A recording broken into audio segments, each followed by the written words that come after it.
जय हिंद। एक बार फिर से आप सभी का स्वागत है। उत्तर प्रदेश पुलिस कांस्टेबल या फिर गाइस अगर आप असिस्टेंट ऑपरेटर या फिर हेड ऑपरेटर की अगर आप तैयारी करें या फिर अगर आप किसी भी एग्जाम की तैयारी करें जिसमें साइंस के क्वेश्चंस आने वाले हैं तो गाइस आपके लिए ये काफ़ी ज़्यादा बेहतरीन क्लास है। और हमारी ये साइंस की क्लास नंबर 9 है गाइस। हमने गाइस आपकी अलग से क्लास स्टार्ट कर दी है, तो ये क्लास नंबर 9 है। इसके पहले हमने गाइस 8 तक अच्छे से कंप्लीट कर लिया। नहीं देखा तो चैनल की प्लेलिस्ट में जाओ, देख सकते हो। ठीक है, ये सिलेक्शन वाली क्लास है, मानकर चलो। आप हर एक क्वेश्चन को देखना, हर एक क्वेश्चन आपका इंपॉर्टेंट है। जो आपको टफ लगे गाइस, जो भी आपको इंपॉर्टेंट लगे, टफ लगे, जो भी गाइस आपके अंदर हो, आप उसके हिसाब से स्क्रीनशॉट ले लेना। ठीक है, तो चलिए आज की इस बेहतरीन क्लास की शुरुआत करते हैं। गाइस आपके इस क्लास की शुरुआत करने से पहले ये समझ लो, लाइफ जो है आपकी, जो आपका जीवन है, यह एक खेल है और ये आपके ऊपर डिपेंड करता है। जो आपका जीवन है ये आपके ऊपर डिपेंड करता है कि आपको खिलाड़ी बनना है या फिर खिलौना। समझ गए ना? कहने का मतलब क्या है कि जो आपका जीवन है गाइस, ये जो आपका जीवन है ये आपके ऊपर डिपेंड करता है कि आपको खिलाड़ी बनना है या फिर खिलौना। मेरे भाई आप ये समझो कि ये जो लाइफ नामक शब्द है ना, इसके लिए आपको बनना पड़ेगा खिलाड़ी, ना कि खिलौना। बोले भैया खिलौना तो फूट जाएगा, बट आप इसके लिए एक बेहतरीन खिलाड़ी बनो और पूरी जान लगाओ। अपने सीने के अंदर एक आग जलाओ मेरे भाई, अपने सीने के अंदर एक आग जलाओ। किसकी? सिलेक्शन की। किसकी भैया? सिलेक्शन की। मतलब जो आप चाहते हैं, वर्दी की चाहत, वर्दी के चाहत की आग जलाओ मेरे भाई, निश्चित है वर्दी जरूर मिलेगी। तो लिखा गया है ना, लाइफ एक खेल है, ये आप पर डिपेंड करता है कि आपको खिलाड़ी बनना है या फिर इसका खिलौना। तो चल मेरे भाई आज के क्वेश्चंस की शुरुआत करते हैं। पहला क्वेश्चन आपके सामने देखो, आपको अगर स्पष्ट ना दिखे तो आप अपने क्लास की जो क्वालिटी है गाइज, इसको 360 पर चलाना। ठीक है, क्लास को आप 360 पर चलाना। कुछ बच्चे 144 पर ही देखने लगते हैं तो उनको स्पष्ट नहीं दिखती, तब वो कमेंट करते हैं कि क्वेश्चन की क्वालिटी हाई रखा करो। मेरे भाई मैं क्वेश्चन की क्वालिटी हमेशा हाई रखता हूँ, बस आप अपनी क्लास की क्वालिटी हाई रखा करो। मतलब आप अपनी क्लास को 360 पर चलाओ, बेहतरीन क्लास चलने वाली है। फर्स्ट क्वेश्चन, चुंबकीय सुई किस ओर संकेत करती है? जल्दी जल्दी आंसर दो सभी मित्र, करेक्ट आंसर क्या हो जाएगा? मेरे भाई जितनी जल्दी आप आंसर दोगे उतनी जल्दी मैं आगे बढ़ूंगा और उतनी जल्दी आपकी क्लास समाप्त हो जाएगी। चुंबकीय सुई किस ओर संकेत करती है? तो उत्तर की ओर, ऑप्शन सी आपका बिल्कुल करेक्ट होगा। अगला है कि आदर्श वोल्ट मीटर की प्रतिरोधकता जो है यह कितनी होती है? आदर्श वोल्ट मीटर की प्रतिरोधकता जो है यह कितनी होती है? फटाफट आंसर देंगे सभी मित्र, करेक्ट आंसर क्या हो जाएगा? मेरे भाई याद रखना, आदर्श वोल्ट मीटर की जो प्रतिरोधकता है यह कितनी होती है? तो ये 0 होती है। ऑप्शन ए आपका बिल्कुल करेक्ट होगा। अगला है कि इनमें से कौन चुंबक द्वारा आकर्षित नहीं होता है? ऑप्शन को देखने के बाद आंसर देना। फटाफट आंसर दीजिए सभी मित्र, करेक्ट आंसर क्या हो जाएगा?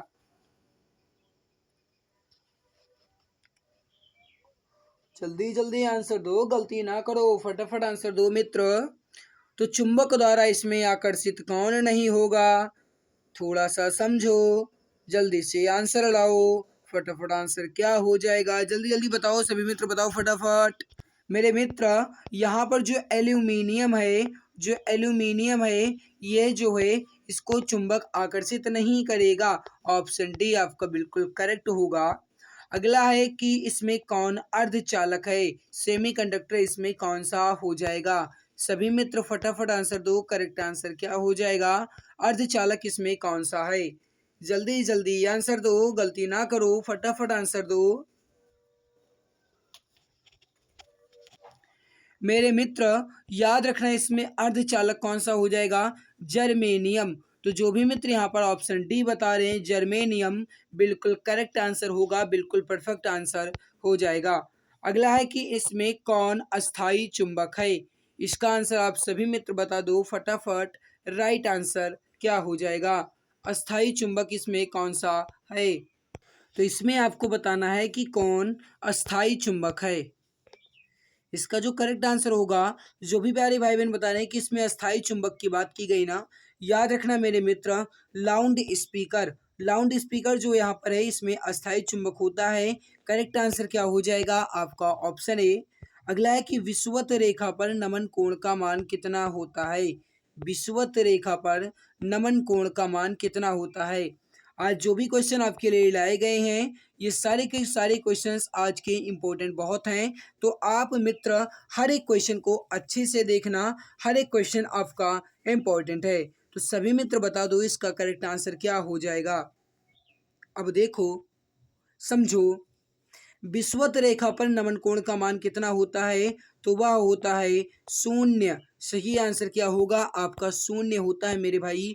ऑप्शन नंबर ए आपका बिल्कुल करेक्ट होगा। तो जो भी मित्र, जो भी प्यारे भाई बहन ऑप्शन ए बता रहे हैं 0, बिल्कुल सही आंसर होगा, बिल्कुल परफेक्ट आंसर होगा। अगला है कि चुंबकीय याम्योत्तर और भौगोलिक याम्योत्तर के बीच का कोण जो है, ये कौन सा कोण होता है? मतलब ये हुआ कि चुंबकीय याम्योत्तर और भौगोलिक याम्योत्तर के बीच का कोण कौन सा कोण कहलाता है? ये आपने 12th में पढ़ा होगा। सभी मित्र इसका आंसर जानते होंगे। फटाफट आंसर दे दीजिए, करेक्ट आंसर क्या हो जाएगा मेरे मित्र? इसका आंसर आप दो फटाफट। राइट आंसर क्या होगा?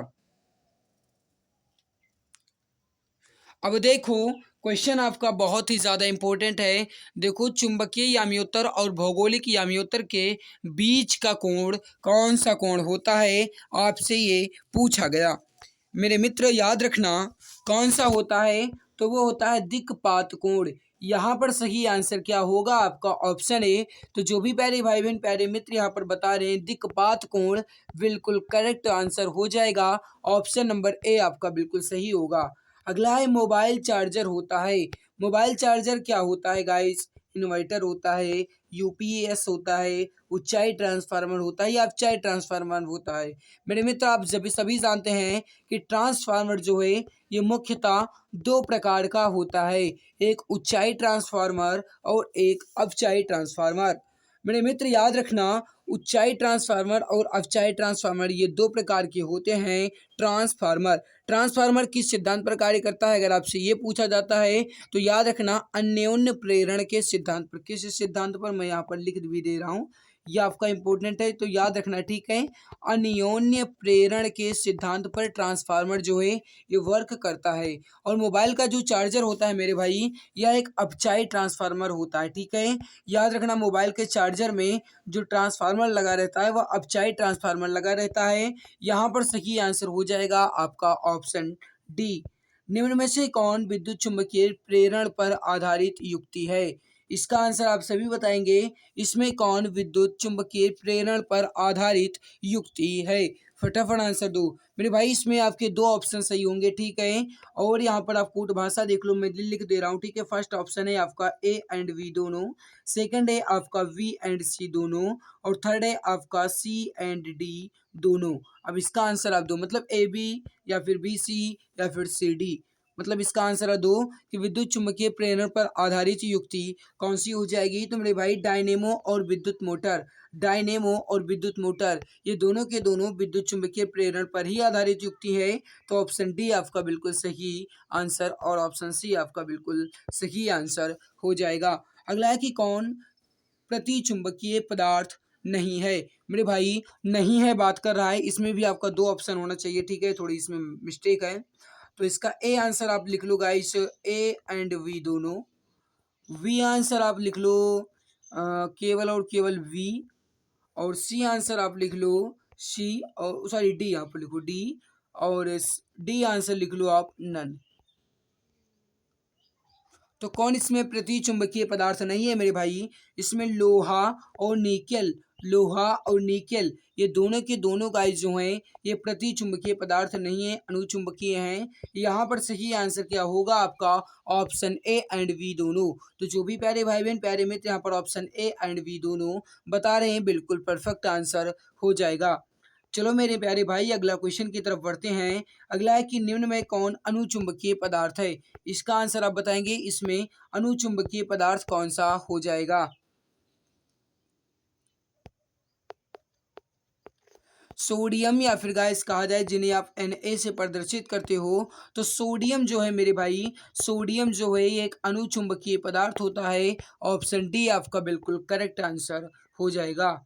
अगला है कि बिजली की खपत का बिल जो है ये किसके मापन पर आधारित है। इसका आंसर आप सभी मित्र बताएंगे, और जिसने अभी तक क्लास को लाइक नहीं किया है, मैं एक बार क्लास को दिल से लाइक कर देंगे। अगर मैं आपके लिए इतनी मेहनत करता हूँ, आपके लिए पूरी जी जान लगाता हूँ, आपके सपने को पूरा करने के लिए 100% मैं अपनी गाइस ताकत लगा रहा हूँ, तो आप सबकी जिम्मेदारी है कि आप कम से कम क्लास को तो लाइक कर ही दिया करो। तो मित्र, अगर आपने अभी तक क्लास को लाइक नहीं किया है, तो एक बार सभी प्यारे भाई बहन क्लास को दिल की गहराई से लाइक कर दो, और क्लास को अपने मित्र तक शेयर तो कर ही देंगे। इसमें कंजूसी तो बिल्कुल भी नहीं चलेगी। फटाफट आंसर दीजिए, करेक्ट आंसर क्या हो जाएगा। तो मित्र, इसका आंसर आप सभी बता दो, बिजली के खपत का बिल किसके मापन पर आधारित है।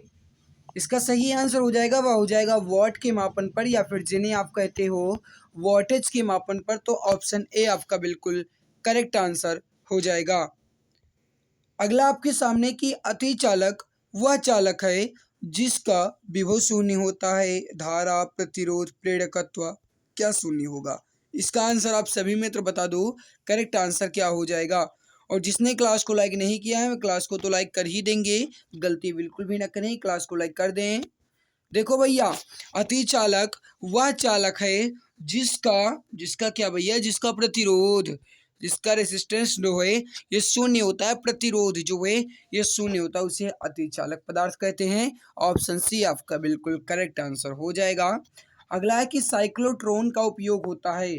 साइक्लोट्रॉन का उपयोग जो है ये किस में होता है, ये क्वेश्चन आपसे पूछ रहा है। सभी मित्र इसका आंसर आप बता देंगे फटाफट। राइट आंसर क्या हो जाएगा, कमेंट में, ऑफलाइन कमेंट में ये ज़रूर बताना आज कि क्या आप डेली यूपी जीके की फ्री में लाइव क्लास पाना चाहते हैं या नहीं। कमेंट में ज़रूर बताना, ठीक है। ऑफलाइन कमेंट में ये ज़रूर बताना मेरे भाई कि क्या आप यूपी जीके की क्लास पाना चाहते हैं या नहीं। कमेंट में ज़रूर बता देना, ठीक है। इस क्लास की पीडीएफ कहाँ मिलेगी, तो आपको हमारे टेलीग्राम चैनल एग्जाम गुरुजी भाई अरविंद सब में मिलेगी, ठीक है। देखो, साइक्लोट्रॉन का उपयोग होता है मेरे भाई, ये होता है तंत्वातरण में। सही आंसर क्या होगा आपका, ऑप्शन सी बिल्कुल सही होगा। चुंबकीय क्षेत्र की एसआई इकाई टेस्ला है, मतलब चुंबकीय क्षेत्र की एसआई जो गाइस इकाई है टेस्ला, ये किस चुंबकीय की है। यहाँ पर ये प्रेरण लिखा है, ठीक है, मैं इसे कट कर दे रहा हूँ पहले। ये कुछ इस प्रकार से लिखा है, ओके, मतलब ये मात्रा जो है ये इस पर लगी होनी चाहिए। चुंबकीय प्रेरण की एसआई इकाई क्या है मेरे भाई, टेस्ला है। ऑप्शन नंबर ए आपका बिल्कुल सही होगा। तो जो भी प्यारे भाई बहन, प्यारे मित्र यहाँ पर ऑप्शन ए बता रहे हैं, बिल्कुल परफेक्ट होगा, बिल्कुल करेक्ट आंसर हो जाएगा। अगला आपके सामने है कि निम्नलिखित में से कौन सी घटना प्रकाश की अनुप्रस्थ प्रवृत्ति को दर्शाती है। देखो, आपके फिजिक्स में इसी प्रकार क्वेश्चन आएंगे भैया, इजी क्वेश्चन नहीं आएंगे, तो आप कोशिश करना आप टफ लेवल ही क्वेश्चन पढ़ो, ठीक है। कौन सी घटना प्रकाश की अनुप्रस्थ प्रवृत्ति को दर्शाती है, यह क्वेश्चन आपसे पूछ रहा है। फटाफट आंसर दे दो सभी मित्र, करेक्ट आंसर क्या हो जाएगा। इसका जो परफेक्ट आंसर होगा, करेक्ट आंसर होगा, वह हो जाएगा ध्रुवीकरण। ऑप्शन डी आपका बिल्कुल सही होगा। तो जो भी प्यारे भाई बहन, प्यारे मित्र यहाँ पर ऑप्शन डी बता रहे हैं, बिल्कुल सही होगा। अगला कि इंद्रधनुष जो है ये किस कारण से बनता है, इसका आंसर आप बताएंगे, इंपॉर्टेंट है, लगभग सभी जानते होंगे। इसका आंसर क्या हो जाएगा, इंद्रधनुष किस कारण से बनता है। क्लास को शेयर भी कर दिया करो, कहने की जरूरत ना पड़े, समझदार हो, क्लास को शेयर कर दिया करो। ऑप्शन डी अपवर्तन और परावर्तन के कारण। मित्र, अपवर्तन कब होता है, जब गाइस प्रकाश की किरण किसी एक माध्यम से दूसरे माध्यम में प्रवेश करती है तो अपने मार्ग से विचलित होती है, उसे कहते हैं अपवर्तन। परावर्तन क्या होता है, परावर्तन होता है प्रकाश की किरण का किसी समतल चिकनेदार पृष्ठ से टकराकर उसी माध्यम में वापस चले जाना, उसे कहते हैं प्रकाश का परावर्तन, यानी रिफ्लेक्शन। तो यहाँ पर ऑप्शन डी, आकाश जो गाइस इंद्रधनुष है ये अपवर्तन और परावर्तन के कारण बनता है। ऑप्शन डी आपका बिल्कुल करेक्ट होगा। तो जो भी प्यारे भाई बहन ऑप्शन डी बता रहे हैं, बिल्कुल सही आंसर हो जाएगा, बिल्कुल परफेक्ट आंसर हो जाएगा। श्वेत प्रकाश के घटकों में विभाजन किसके कारण होता है? लगभग सभी जानते होंगे, फटाफट आंसर दे देंगे। करेक्ट आंसर क्या हो जाएगा?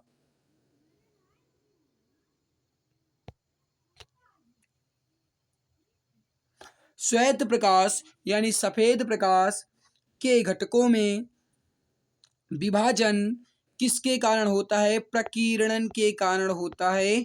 यहाँ पर सही आंसर क्या होगा आपका? ऑप्शन डी, प्रकीर्णन के कारण। तो जो भी मित्र यहाँ पर, जो भी प्यारे भाई बहन यहाँ पर ऑप्शन डी बता रहे हैं कि प्रकीर्णन के कारण, बिल्कुल परफेक्ट होगा, बिल्कुल करेक्ट आंसर हो जाएगा।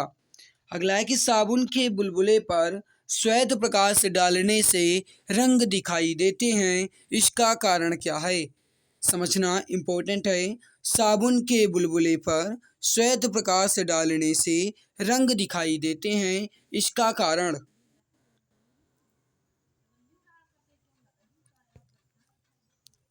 इसका कारण है मेरे मित्र व्यतिकरण। तो जो भी प्यारे भाई बहन यहाँ पर ऑप्शन सी बता रहे हैं व्यतिकरण, बिल्कुल करेक्ट आंसर हो जाएगा, बिल्कुल परफेक्ट आंसर हो जाएगा।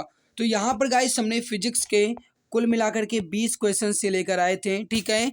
आपका स्कोर कितना रहा ये आप जरूर बताना। हालांकि आज के क्वेश्चंस आपको थोड़े टफ जरूर लगे होंगे, लेकिन क्वेश्चन जो भी आपको इंपॉर्टेंट लगा करे मेरे भाई, आप उसका स्क्रीनशॉट तुरंत ले लिया करो। हाँ, ये याद रखना, स्क्रीनशॉट लेने के बाद उसे गैलरी में ही पड़े ना रहने देना। आप गाइस उसको अपने नोट्स में लिख लेना, ताकि गाइस आप उसे दोबारा रिवाइज कर सको, ठीक है मेरे भाई। अगर आप पूरी जान के साथ तैयारी करते हो ना, पूरी ताकत लगा करके तैयारी करते हो ना, तो ये मान कर चलो वर्दी तो आपको मिलेगी। ये जो देख रहे हो ना, ये वर्दी मिलेगी। बस यहाँ पर ये नहीं लिखा होगा। तो चल मेरे भाई, आज की इस क्लास में बस इतना ही। मेहनत अच्छी लगी है तो लाइक ज़रूर करना। इसके अलावा अगर आप चैनल पर पहली बार आए हैं तो चैनल को सब्सक्राइब तो कर ही लेंगे, इसमें कोई भी कंजूसी ना करें। सब्सक्राइब कर लेना, ताकि आने वाली हर लाइव क्लास की नोटिफिकेशन जो है ये आपको टाइम टू टाइम मिला करेगी। इस क्लास की पीडीएफ भी आपको यहीं मिलेगी। इसके अलावा मेरे भाई, मैं आपको इस क्लास के टाइम टेबल के बारे में एक बार बता दूं, फिर आगे बढ़ेंगे। जो गाइस आपकी रीजनिंग होती है ये 10 बजे होती है। मैथ आपका होता है 12:30 बजे, ये सॉरी 6 बजे होता है, ठीक है, शाम को 6 बजे। और जो गाइस आपकी हिंदी होती है ये शाम 7 बजे। जीके टेस्ट आपका 7:30 बजे। साइंस टेस्ट आपका होता है 8 बजे, ठीक है। इसके अलावा अगर कोई भी इंपॉर्टेंट अगर कोई क्लास होती है तो किसी भी समय हो सकती है। आप चैनल को सब्सक्राइब कर लेना, ताकि आपको इसकी नोटिफिकेशन जो है ये मिल जाया करे, ठीक है। तो आज की हमारी मेहनत कैसी लगी ये कमेंट में ज़रूर बताना। इसके अलावा गाइस आप यूपी जीके के लिए तैयार हैं या नहीं, ये तो ज़रूर बता देना। तो आज की इस बेहतरीन क्लास में बस इतना ही। अच्छी लगी तो लाइक ज़रूर करना। मिलते हैं एक दूसरी नई बेहतरीन क्लास में, तब तक के लिए बहुत बहुत धन्यवाद।